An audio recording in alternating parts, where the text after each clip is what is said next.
Si vous n'aimez pas les questions sans réponse, mais que vous cherchez toujours la vérité, alors continuez à regarder.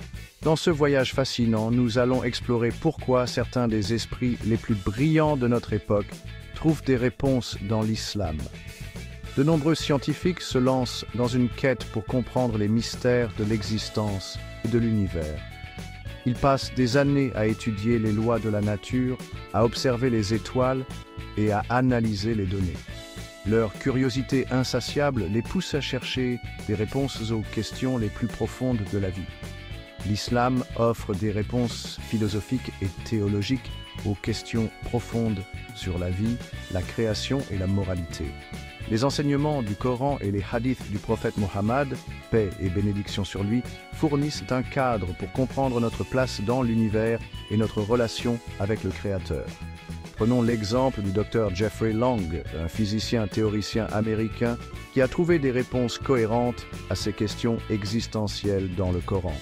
Après des années de scepticisme et de recherche, il a découvert que les enseignements islamiques résonnaient profondément avec ses propres observations et expériences. Il y a aussi le docteur Maurice Bucaille, un médecin français qui a mis en lumière la concordance entre le Coran et la science moderne dans son livre « La Bible, le Coran et la science ». Bucaille a été impressionné par la précision scientifique des versets coraniques, ce qui l'a conduit à embrasser l'islam. Et le docteur Keith Moore, un embryologiste, qui a reconnu la précision des descriptions de l'embryologie dans le Coran. Ces recherches l'ont amené à conclure que ces connaissances ne pouvaient provenir que d'une source divine, car elles étaient bien au-delà des capacités scientifiques de l'époque. Pour beaucoup, ces miracles scientifiques témoignent de l'origine divine du Coran. Ils voient dans ces révélations une preuve que le Coran est la parole de Dieu, transmise à l'humanité pour la guider.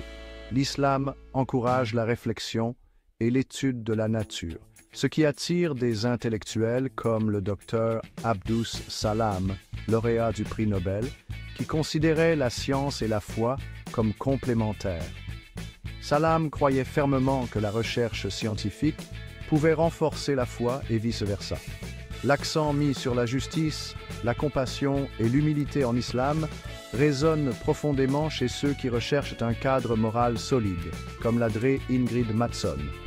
En tant que théologienne et universitaire, elle a trouvé dans l'islam une source d'inspiration et de guidance pour ses travaux académiques et son engagement communautaire.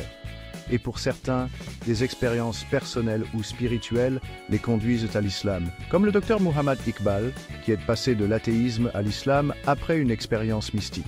Iqbal a décrit cette transformation comme une renaissance spirituelle qui a redéfini sa vision du monde et de son rôle en tant qu'être humain. Les parcours intellectuels et spirituels de ces scientifiques illustrent une quête universelle, concilier la rigueur scientifique et la transcendance spirituelle. Intrigués, ces histoires montrent que la science et la foi ne sont pas nécessairement en opposition, mais peuvent se compléter et s'enrichir mutuellement. Découvrez-en plus sur leurs histoires et l'harmonie entre science et foi. Plongez dans ce voyage de découverte et voyez comment la quête de vérité peut mener à des révélations surprenantes et profondes.